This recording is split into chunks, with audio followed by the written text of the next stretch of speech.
네, 여러분 안녕하세요.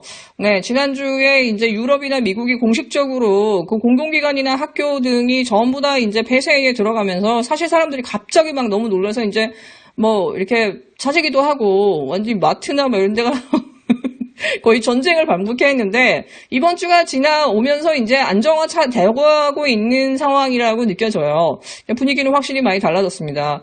그리고 이제 개인은 자가격리, 그다음에 일반 회사도 이제는 웬만하면은 온라인이나 자택근무로 좀 바꿔라 해서 이제 락다운으로 이제 가고 있어요. 그래서 서서히 이제 단계를 높여가고 있기 때문에 나름대로 이제 좀 이렇게 그 얼마든지 그 전파의 속도라든가 그 범위는 좀 더 줄일 수 있지 않을까라는 생각이 들어요. 이제 언제까지 될지 모르지만 적어도 1, 2주 안에는. 네, 그러면서 사실은 미국에 있는 뭐 종교 단체의 예배라든가 이런 모임들은 전부 다 이제 사실상 금지나 폐쇄가 된 상태인데 저는 이 상황을 우리나라의 그 교회들이 어떻게 받아들이고 있을지가 좀 궁금하긴 해요. 왜냐하면 지금까지 우리나라 대형 교회들이 계속해서 예배 금지하는 거는 신앙의 자유를 탄압하는 거고 종교를 탄압하는 거다, 기독교를 탄압하는 거라고 하면서 계속 목소리를 높였고, 뭐 지난주에 강림교회 목사님도 아주 대단했죠.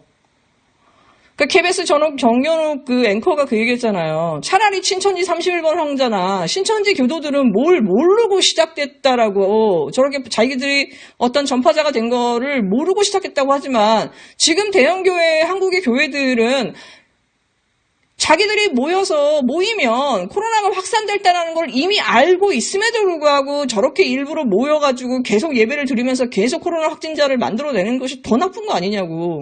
예. 저도 진짜 너무 동의를 합니다. 그러니까 팬데믹이라고 하는 게 사실은 전 세계적인 이 전파라고 하는 게요, 단 한 사람부터 시작되는 거예요, 여러분. 나의 종교나 나의 집단은 상관없어라고 사는 게 아니라 그 집단 속에서 한 사람이 감염됨으로써 전 세계 모두가 감염이 되는 게 팬데믹이거든요. 그 한 사람의 숫자를 간과하고 있다. 한 사람이 폭포를 만들어낼 수 있고 한 사회나 한 도시를 완전히 진짜 그 패닉그룹 상태로 몰아넣을 수 있다는 사실을 알면서도 저런 짓 한다라는 거는, 이건 진짜 우리나라 종교인들이 너무나 이 도덕적이나 윤리적인 인식들이 너무 부족한 거예요. 사회적인 어떤 공공성에 대한 인식도 너무나 부족하고. 그러니까 진짜 무식함이 철철 넘치죠. 참 안타깝기도 합니다. 네, 제가 어저께 그 뉴스를 보니까 한성교가 지금 거의 이를 갈고 있네요. 황교안 3차례 걸쳐서 공천을 요구했다. 박진, 박영준 공천 요구 받았다. 네, 황교안은 나 돈 없는 일을 한 적은 없습니다. 네, 저는 한성교가 이 가소롭단 말을 2번이나 했죠. 이 부패한 세력이 결국 그 개혁을 막았다라는 그 말 속에서 저는 한성교의 그 서늘함을 봤거든요. 네. 되게 그 야비한 방법으로 한성교를 끌어내린 것 같아요. 한 큐에. 거기서 제가 볼 때는 한성교는 마음을 먹은 것 같아. 황교안은 가만두지 않겠다. 황교안은 내가 파멸시키겠다. 부셔버리겠다라는 게 저는 그 한성교의 말 속에서 느껴져요. 황교안 하나는 확실하게 보내겠다.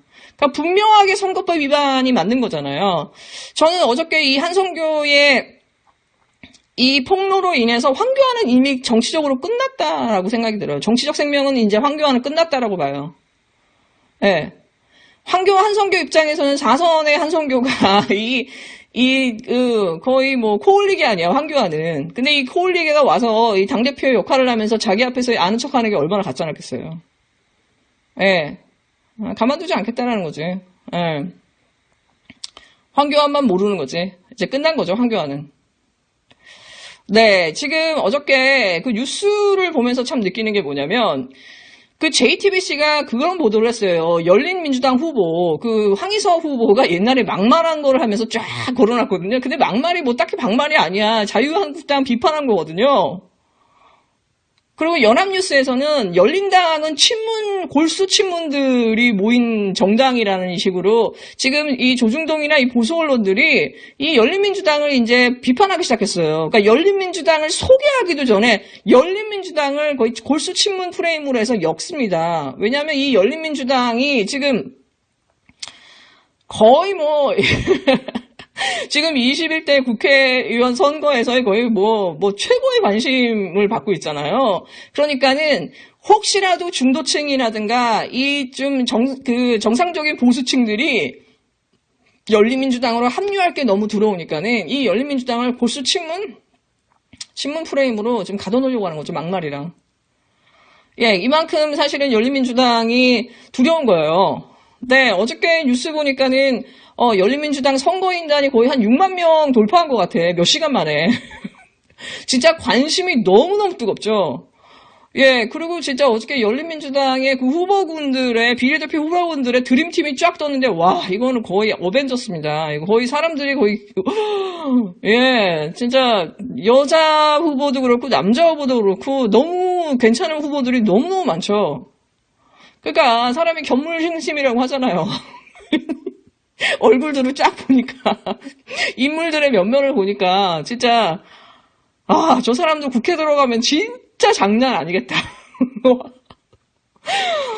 너무너무 기대가 됩니다. 너무너무 기대가 돼요. 예, 그럼에도 불구하고 사실은 걱정이 되는 부분이 있죠. 어저께, 다스베이다가 떴는데, 제가 오늘 잠깐 봤어요. 다스베이다 보는 게 요즘 더럽더라고. 왜냐면, 우리의 그 총수가 계속 몰빵론을 주장하고 있잖아요.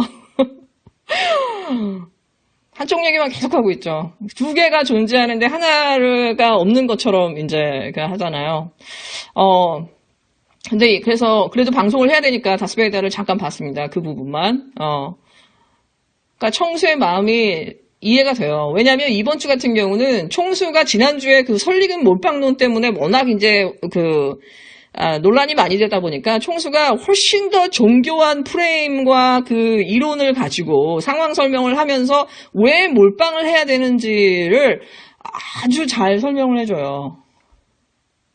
그러니까 총수의 입장에서 어떤 설계나 설계자로서의 도움을 줬던 그 사람의 입장에서 봤을 때는 어떻게 보면 자기 스스로 탄생시킨 것일 수도 있잖아요. 그거에 대한 어떤 애정도 있지만은 그 총수가 바라보고 있는 어떤 그 사고방식이나 그 관점 속에서의 그 몰빵론은 사실은 굉장히 이해는 되더라고요. 그럼에도 불구하고 한 두세 가지 정도의 의문이 남는 건 뭐냐면 첫 번째는 민주당이 왜 9번째에 됐을까? 그러니까 10번부터 되는 거잖아요. 9번까지는 전부 앞에 그 소수정당들을 주고 10번부터 줌으로 인해서 사실은 열린민주당이 가지고 있는 그 어떤 가능성이나 여지들이 일부러 사담되는 거잖아요. 그러니까 민주당이 그 순번이 좀 5번이나 6번이나 7번이나 좀 앞쪽으로 좀 갈 수는 없었을까. 그렇게 해서 열린민주당한테 같이 즐겁게 투표할 수 있는 한 번도 국민들이 정치 실험을 할 수 있는 어떤 그 여지는 없었을까.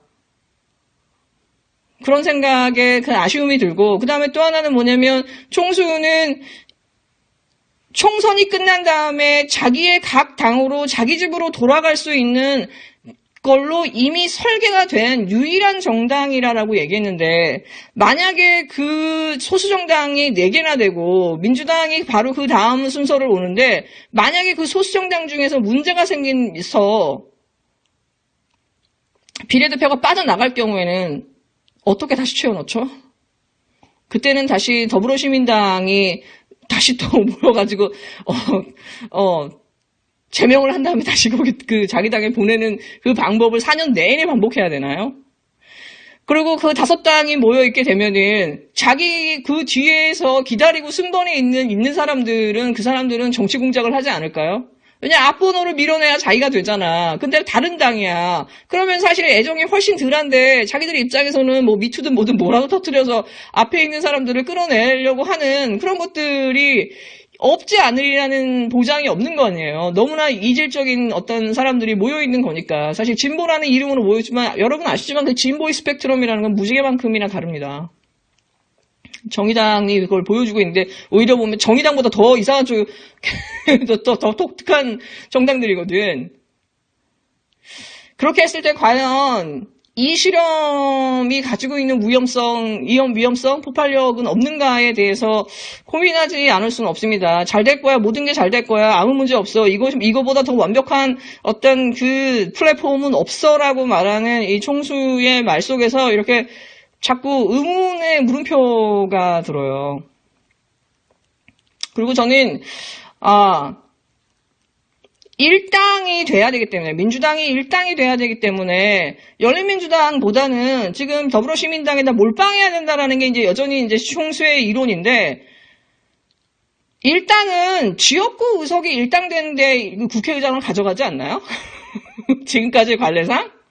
그러면 더불어민주당이 지역구에서 1당을 가져가는 게 너무나 자명한데, 그럼 당연히 1당은 웬만하면은 이변이 없는 한 민주당이 가져가는 게 맞지 않나요? 지금으로서의 어떤 나온 여론조사상으로만 본다고 한다면?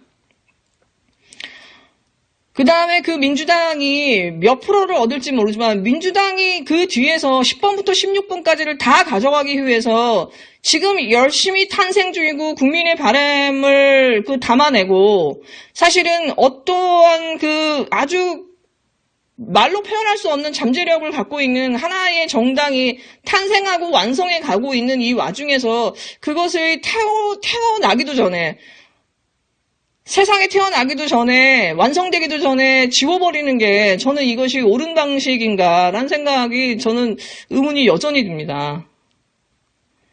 그리고 총수는 계속 제로섬 게임을 강조해요. 한정된 자원 안에서 그 한정된 것을 나눠 먹는 거라고 하지만 왜 제로섬 게임에 그러면은 예를 들어서 중도층이라든가 왜 보수층이 합류한다거나 정의당의 지지자들이 합류할 거라는 생각은 하지 않는지 모르겠어요. 문재인 대통령의 지지율이 50%가 넘어요. 문재인 대통령의 국정 지지가 아니라 개인 지지율은 예전부터 55% 이상이었어요.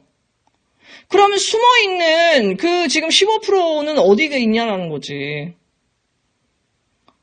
지금 이제 열린민주당의 이 어벤져스들의 드림팀을 보면서 사람들의 마음을 통하게 하잖아. 저 사람들 국회 들어왔으면 좋겠어. 너무 재밌을 것 같아. 우리의 마음을 너무 잘 대변해 줄 것 같아. 잘 싸워줄 것 같아 하는 그런 마음이 가는데, 저 사람이 현실적으로 너한테 맞으니까 저 사람한테 시집가라고 하는데, 마음에 있는 사람 납두고서는 현실적 부모의 건건에 의해서 억지 시집 보내는 그런 느낌이란 말이죠.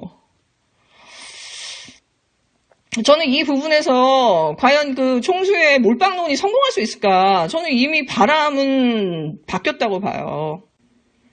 관상에서 맨 마지막 부분에 한명회가 김내경을 찾아가죠. 여전히 수혜하는 역정의 상이냐고, 역모의 상이냐고. 근데 수혜는 왕이 되지 않았냐? 그럼 당신은 아직도 틀렸다고 생각하냐? 그럴 때 김내경이 그래요. 수혜는 원래 왕이 될 상이었다고.